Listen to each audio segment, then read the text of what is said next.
Thank you and welcome to the show this morning.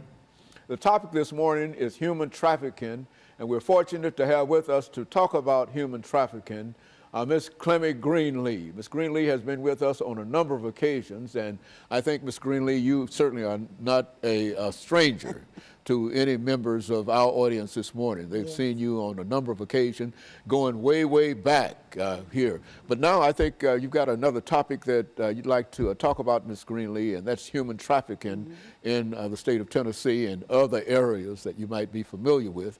And so let's start off by having you to give us some information about your background, your education, and some of your experiences, some of the things that led you to that chair this morning. And then during this second segment, we will be more specific, talking about human trafficking in the second and third segment and the impact that this is having on individuals, upon governments, and et cetera, from your perspective. Yes, thank you again, Dr. Haynes, for having me. You know, earlier on your shows, I've always talked about my background as being coming up with two alcoholic parents and being a lack of school and education and being put in the hands of abusive men with sexual activities happening to me at the age of 5.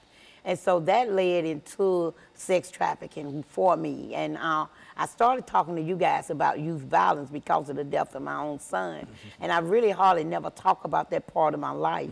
And recently, that part of my book has opened back up. And I've always said there's no shame in my game. I've already been spoken plainly enough to tell people who I am. And once I saw the background of sex trafficking that's really happening here in Tennessee with our little girls and some little boys, then I asked my God to give me permission to come and talk about the other part of my life. And that's exactly why I'm here now, to tell people that not only am I not ashamed to talk about the drug addiction, the prostitution, and the lifestyle that I lived, but I want to talk about how that got started.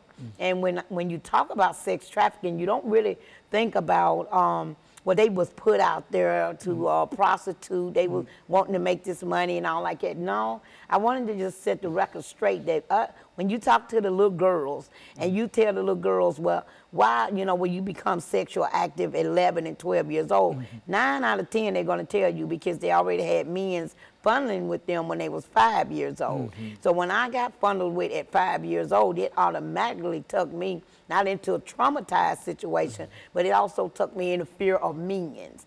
And so then it also took you into the zone where you want to be loved now because you don't have self-esteem and you're wondering why this happened to you. And so falling back off of that, as I got older, like 10, 11 years old, men still was dealing with me sexually and no one was there to protect me because remember, my parents was alcoholics. My siblings are younger than me and my oldest brother was never home anyway.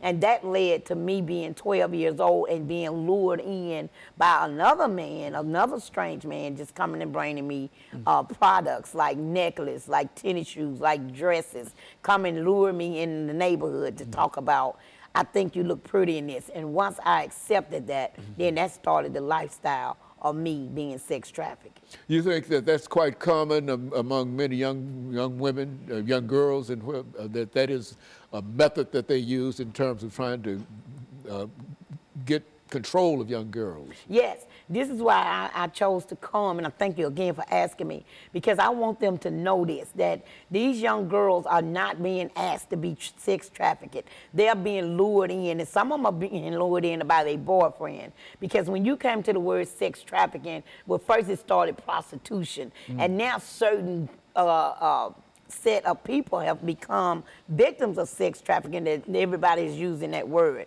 But some of us has been lured in by our boyfriends, not pimps, because there's no more pimps like the early 70s. And I tell people all the time, quit looking for the afro and the big Cadillac. The pimp is the government now. The pimp is the system. The pimp is society.